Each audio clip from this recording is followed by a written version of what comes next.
কোকোর birthday খাবার বানানো হচ্ছে। কোকোর খাবার চিকেন সাথে ভেজিটেবল কাটা হয়ে গেছে, এগুলি সব বয়েল করবো। ওর ওটাই ফেভারিট খাবার। এটা মানে কোকোকে বলবো কোকোর এটা অ্যাকচুয়ালি কোকোর বিরিয়ানি এইভাবে তৈরি করা হয়। তো তো তেল মশলা কিছু খায় না, তো এটার জন্য রেডি হচ্ছে। নিয়েছি চিকেন সাথে ভেজিটেবল বয়েল করবো। ওই যে আমার দুষ্টু।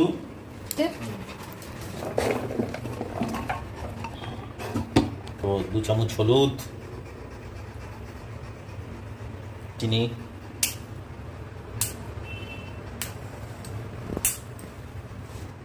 এলাচ, গোলমরিচ, দিচ্ছি একটা আদা। পাপা খাওয়া বানাচ্ছে আর ওখানে বসে ওয়েট করছে। কিরে এখন ওয়েট করবে যতক্ষণ মাংস না হবে। কি কয়টা কি বললো না বললো গুনতে থাকে। বাবা হয়ে গেছে, দাঁড়া বাবা, টাইম লাগবে, রাত বিকালে খাবো। বিকালে খাবে, এটা জন্মদিনের সময় খাবে তুমি, এটা বুঝছো?